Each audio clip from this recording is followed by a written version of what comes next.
which match thing in the group qualification will be very interesting to watch. I think فزنا الحمد لله اي وايد حلو وايد حلو. Beberapa pemain profesional Indonesia yang bermain di Liga Top Belanda seperti Mees Hilgers, Tinggal kita tunggu aja. Kita nggak akan lagi dukung Argentina di Piala Dunia. Kita nggak akan lagi. Ticani tunggu aku di Piala Dunia. Nayala Abanggu. King Indonesia Bos Single Dong. see you tomorrow, Garuda fans. To Indonesia, welcome to Jakarta. Thank you very much. I believe it's not your first time, Second time. second time. We want to discuss again football. Qatar World Cup. Who do you think gonna be the winner? Final. Winner may be difficult. The top two finals. Italy and I'm also sad. Okay. for me, French. France will be in the one of the finals. First. Wow. Why?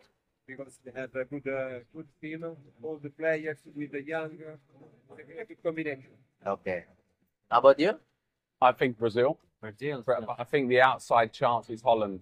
They've had a really good campaign. Holland. Yeah, they have some good players. Defensively, they're very good. Van Dijk, obviously. And For the early games, I think they're starting by November, right? 21st, I think. 21st. Yeah. Which match thing in the group qualification will be very interesting to watch. I think always the first one. I think it's important to get off to a good start in the group. So I think the first one is very important for every team. The most difficult game is the first Yeah, one. the first one, yeah. Because the pressure is The first game, anything can happen. Yeah. And if you lose the first one, there's more pressure on the next two. So it's important to get off to a good start. Siap jadi bagian dari Timnas Indonesia di kualifikasi Piala Dunia dengan kaos supporter Timnas Indonesia. Bahan Cotton Combat 24S, sablon Plastisol Premium depan belakang. Auto jadi pemain ke-12, siap memberikan dukungan dengan sepenuh hati. Pesan sekarang. Oke, sahabat-sahabat Garuda, Timnas Indonesia akan berlaga melawan Bahrain sebagai tim tuan rumah di round 3 ini. Dan juga beberapa pesiwar dari tuan rumah telah dilayangkan ke publik. Dan Timnas Indonesia tidak perlu takut. Karena Timnas Indonesia saat ini adalah tim yang merupakan dengan kekuatan-kekuatan yang sudah sangat mumpuni. Bahkan Timnas Indonesia saat ini sudah mendapatkan bagaimana yang dikatakan oleh pelatih Jepang, yaitu Haji Memoriyasu. Katanya bahwasanya Timnas Indonesia bisa mengalahkan. Tetapi bersama Coach Sintayong, Timnas Indonesia tetap realistis jika dalam dua pertandingan di Indonesia, dua pertandingan ini melawan Bahrain dan juga China, maka Timnas Indonesia mendapatkan 6 poin, maka peluang itu bisa saja langsung lolos ke Piala Dunia. Dan sahabat-sahabat Garuda, seperti apa? Akankah Timnas Indonesia 100% full squad yang sangat tangguh dan kuat dan sangar setelah beberapa nama yang hadir dalam dari daftar Timnas Indonesia yang dibawa oleh Coach Sintayong? Mari kita simak bagaimana analisa dari beberapa narasi berikut ini. Ticani tunggu aku di Piala Dunia. Nayala Abanggu. King Indonesia Bos Single Dong. World Cup, and I think we can achieve that, and yeah, achieve the goals like every time we play for the World Cup, or maybe be the champion of the Asia Cup. Is it Asia Cup? Asian Cup. Yeah, Asian Cup. Maybe one time we can be the champion there, but I think for now we have to qualify for the World Cup. Ticani tunggu aku di Piala Dunia. beberapa pemain profesional Indonesia yang bermain di Liga Top Belanda seperti Mees Hilgers, Eliano Reinders, dan Kelvin Verdonk telah tiba di Bahrain untuk bergabung dengan skuad Timnas Indonesia. Pemain-pemain yang berkarir di Belgia, Thailand, Malaysia, dan Australia juga tiba termasuk pemain yang memimpin Timnas Indonesia di 2 laga terakhir. Para pemain terlihat lelah karena perjalanan panjang setelah pertandingan klub masing-masing, tetapi tetap antusias untuk memperkuat Timnas Indonesia di kualifikasi Piala Dunia 2026 zona Asia. Kiper Martin Pas yang sebelumnya cedera ringan sudah tiba di Bahrain setelah melakukan beberapa kali transit dari Portland, Dallas hingga Dubai. Selain itu, informasi untuk supporter Indonesia yang hadir pada pertandingan tanggal 10 Oktober, titik kumpul di GAT 2 dan 3 dianjurkan datang lebih awal sekitar jam 3 sore untuk menghindari keramaian dari supporter Bahrain. Indonesia bisa cakar, ya Garuda bisa cakar Bahrain. Tapi komentar Anda, kita berlaga di kandang Bahrain seperti apa ini? Peluang Indonesia agak besar ya menurut saya. Karena 10 pertandingan terakhir Bahrain, di kandang mereka justru jelek. Mereka hanya menang 2 kali, draw 3 kali. Gitu loh. Jadi, menang 2 kali, tidak pernah draw, kalah 3 kali. Jadi di kandang mereka buruk sekali. Bahkan terakhir mereka kan digasak Jepang. Berapa kosong ya Binder? 5-0. 5-0 ya, 5-0. Jadi kalau harapannya pencinta sepak bola nasional pasti jangan sampai mereka bangkit sebagai singa yang terluka, karena itu juga berbahaya gitu loh. Dan kalau Indonesia bisa menghadang Arab Saudi di kandang, masa nggak bisa ngalahin Bahrain kan? Kira-kira logikanya gitu, apalagi dengan tambahan 2 pemain yang dibesarkan oleh KNVB, oleh Federasi Belanda. Harusnya sih peluang menang agak besar, karena kan kita lihat memang terlepas dari semua kontroversinya tentang pemain naturalisasi, mutu mereka kan memang terlihat berbeda dalam arti dalam cara mereka pegang bola, cara mereka melepas bola, determinasi, feeling, dan macam-macam memang berbeda kalau dibandingkan dengan pemain yang di-breeding di kompetisi domestik. Itu tidak bisa dipungkiri. Persoalannya kan kemudian seberapa banyak dan macam-macam. Bedanya maksudnya ini Garudanya Garuda bule gitu ya? Lebih herder gitu ya? Karena kan memang yang membina adalah Federasi Belanda. Yang terkenal juga, kalau kita lihat tim seperti Ajax Amsterdam, itu kan mungkin mereka nggak jago-jago amat lah di Eropa ya kan, tapi mereka menghasilkan begitu banyak pemain kelas dunia, ya kan, PSV Eindhoven, begitu banyak menghasilkan, you name it lah, semua Alkmaar, semuanya, Heerenveen, semua hampir menghasilkan pemain-pemain kelas dunia. Nah inilah kemudian yang sekarang diambil advantage-nya oleh Indonesia, karena mereka di-breeding di sebuah tungku masak yang sangat matang dalam dunia sepak bola, sehingga Indonesia ya meskipun kebagian istilahnya percikan-percikannya, tapi tetap kalau untuk kelas Asia kan lumayan. Bisa menghadang Arab Saudi, bisa menghadang Australia ya kan. Jadi harusnya sih kalau ditanya lagi lawan Bahrain di kandang Bahrain dengan rekor Bahrain yang tidak terlalu bagus, harusnya sih 3 poin ya. Harusnya 3 poin. Nah, ini saya cukup berbunga-bunga nih, Bung Binders. Ketika tadi Bung Joy mengatakan kita bermain di kandang Bahrain, peluang kita menang lebih besar gitu kan. Itu masih belum saya terima dari logika sehat saya kalau misalnya jadi tuan rumah gitu kan. Terus kita dapat amunisi 2 pemain baru gitu kan. Tambah salah satunya pakai nomor punggung 7 lagi gitu kan. Analisa Anda gimana, Bung? Sebetulnya secara teknis jelas timnas kita lebih unggul.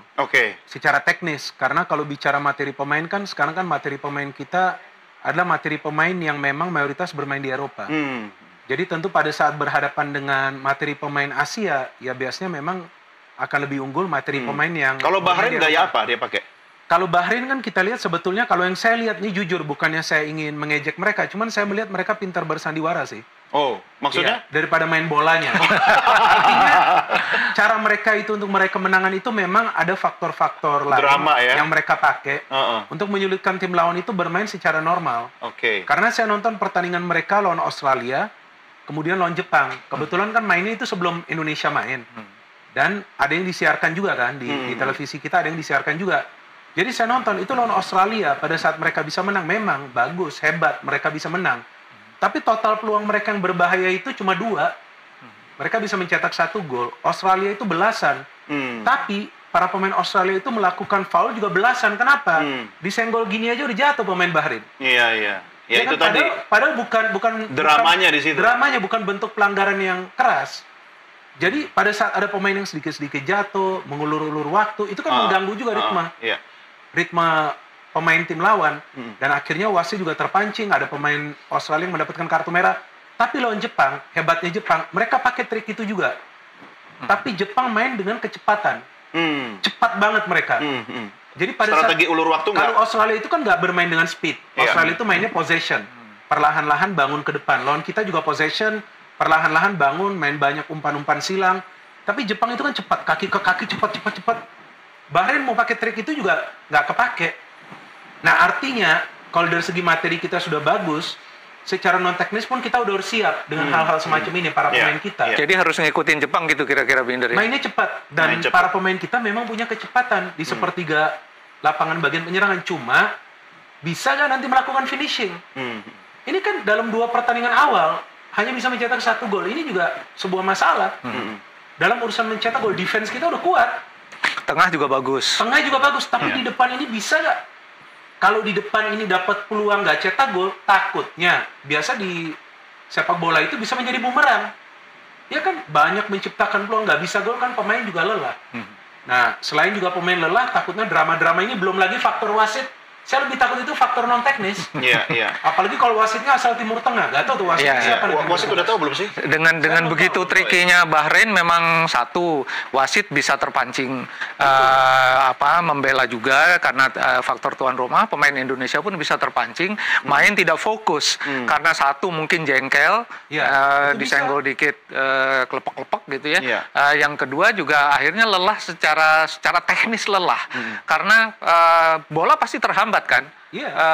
Mereka memperlambat permainan itu dengan tapi memang banyak tim-tim dari Jazirah Arab bermain dengan trik seperti itu, kecuali mungkin beberapa ya, tapi trik yang mengulur-ulur waktu, main penuh drama itu memancing lawan untuk tidak fokus. Nah, ini barangkali yang perlu disiapkan Sintayong dan timnya. Tapi pasti STY sudah paham soal itu pasti sudah tahu, tetapi memang situasi di lapangan kemungkinan akan sangat berbeda juga gitu loh. Apalagi kalau seperti Binder bilang tadi, memang kita persoalannya kan tim ini tidak punya striker yang betul-betul klinikal, yang bisa satu peluang kira-kira 3 peluang 1 gol gitu kira-kira. Nah, kan Indonesia tidak punya itu. Nah, kalau sampai 45 menit nggak bisa bikin gol, lalu Bahrain juga terus dengan dramanya, bisa kontraproduktif buat Indonesia yang secara teknis menurut saya ya sekarang di atas Bahrain lah, meskipun Bahrain kan ada di pot 4 ya, Indonesia ada di pot 5, tapi secara teknis dengan begitu banyaknya pemain yang dibina di Belanda, konstelasinya berubah gitu loh. Kalau konstelasinya dulu sudah terjadi mungkin kira-kira setahun yang lalu, Indonesia nggak di pot 5, Indonesia mungkin di pot 3 gitu. Jadi ini memang ada di grup ini memang terjadi perubahan yang cukup mendasar. Dan juga sebelum ini pertandingan, beberapa hari yang lalu juga mereka mulai mengungkit kekalahan yang 12 tahun lalu. Oh, yang berapa 0 gitu yang ya? 10-0 itu. 10-0, ya. Padahal itu udah 12 tahun yang lalu. Udah nggak signifikan lah. Iya, udah gak signifikan. Tapi kan ada cara-cara dari mereka juga memakai non-teknis ini. Kenapa mengungkit? Karena sudah takut sekarang. Melawan Indonesia yang sekarang. Pelatih asal Jepang saja sampai mengatakan bahwa yang akan lolos dari grup C ini adalah Jepang bersama Indonesia baru beberapa hari yang lalu. Tapi ini bukan statement overconfident kan? Seharusnya bukan. Ini dari pelatih Jepang. Iya, dan seharusnya para pemain tidak terlena. Iya. Ya kan justru menjadi cambukan motivasi yang lebih baik lagi bagi mereka untuk nanti perform. Baik, tahan dulu di sini, kita lanjutkan.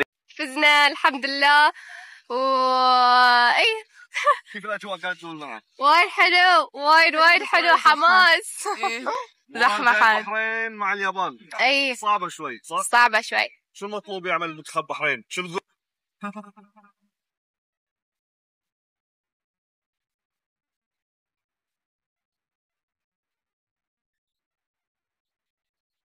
Demi mendapatkan perhatian, tanda tangan, dan juga foto selfie bersama para pemain Timnas Indonesia, para supporter cantik Bahrain rela membeli jersey Timnas Indonesia, bahkan mengalungkan bendera merah putih kepadanya.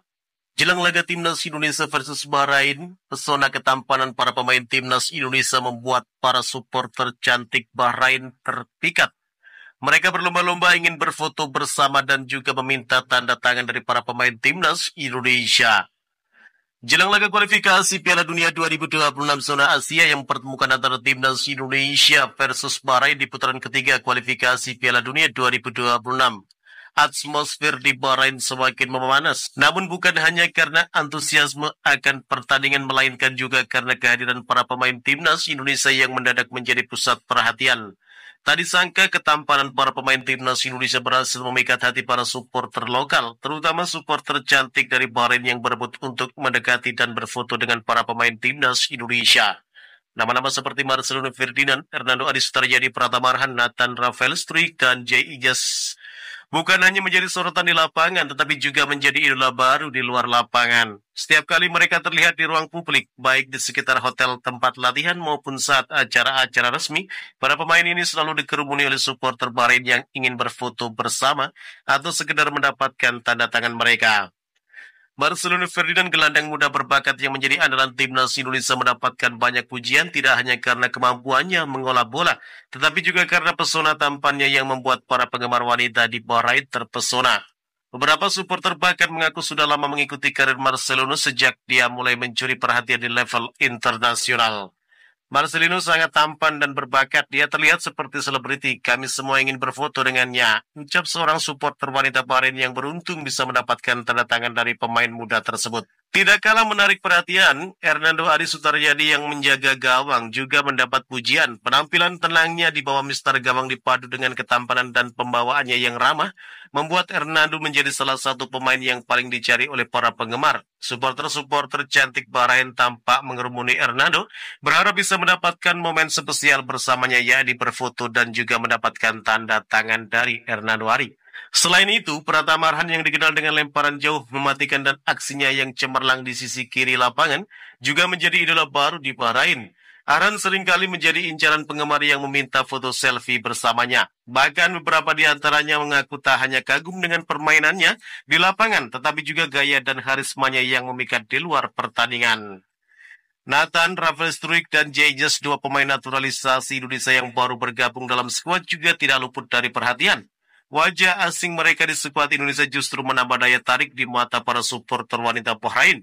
Banyak dari mereka yang menyebut Nathan dan Jayes memiliki aura bintang Eropa, dan ini menambah antusiasme publik untuk berinteraksi dengan mereka. Ketenaran mendadak para pemain Indonesia ini membuat suasana jelang laga semakin unik. Alih-alih hanya fokus pada pertandingan, beberapa pemain Indonesia kini harus meluangkan waktu untuk melayani permintaan foto dan tanda tangan dari penggemar lokal. Suasana yang seolah-olah mereka adalah bintang selebriti internasional di Bahrain semakin menambah semangat dan percaya diri bagi para pemain Garuda. Namun demikian, para pemain timnas Indonesia tetap fokus menghadapi laga penting melawan Bahrain. Mereka menyadari bahwa meskipun sambutan hangat dari para penggemar sangat menyenangkan, tugas utama mereka untuk membawa Indonesia meraih hasil terbaik di kualifikasi Piala Dunia 2026 adalah yang paling utama. Merupakan kehormatan besar bisa mendapatkan dukungan dari para penggemar, baik dari Indonesia maupun dari Bahrain. Namun kami tetap fokus pada tujuan utama kami, yaitu menang di lapangan, ungkap Marcelino Ferdinand ketika ditanya tentang sambutan hangat dari para supporter cantik Bahrain. Laga ini akan menjadi ujian berat bagi Indonesia, namun dengan dukungan dari supporter yang datang dari berbagai penjuru termasuk dari Timur Tengah, serta sambutan luar biasa dari masyarakat Bahrain, timnas Indonesia diharapkan mampu memberikan penampilan terbaik mereka. Bendera merah putih dan nyanyian Indonesia Raya akan dikumandangkan, sementara sorakan dari supporter setia di tribun diharapkan dapat memberikan energi tambahan bagi Marcelino, Arhan, Hernando, dan lain-lainnya. Tak hanya untuk memberikan hiburan, tetapi juga membawa Indonesia melangkah lebih dekat menuju impian mereka, yakni Piala Dunia 2026. Laga ini tak hanya dinanti karena persaingan ketat di atas lapangan, tapi juga karena pesona para pemain Indonesia yang telah memikat hati supporter Bahrain, menciptakan suasana yang tak terduga dan penuh warna di Bahrain. Kini menarik menantikan laga seru, laga sengit antara timnas Indonesia versus Bahrain di kualifikasi Piala Dunia 2026 zona Asia round 3 yang akan tayang pada 10 Oktober 2024. Bagaimana menurut kalian? Jika suka dengan video ini, nantikan video kami selanjutnya dan salam olahraga.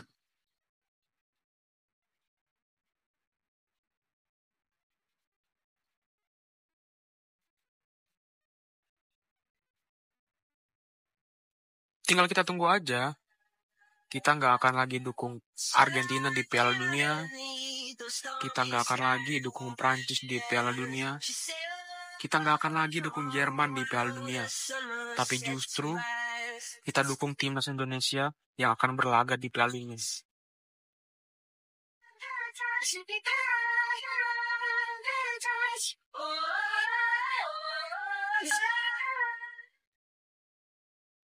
Oke, sahabat Garuda, bagaimana tanggapan kalian? Silahkan ditulis di kolom komentar dan jangan lupa like dan subscribe channel ini agar kalian tidak ketinggalan informasi penting khususnya timnas Indonesia. Salam sepak bola keren, salam sepak bola bersih. Bersama Bapak Erick Thohir, timnas Garuda Jaya. Bersama saya, salam olahraga.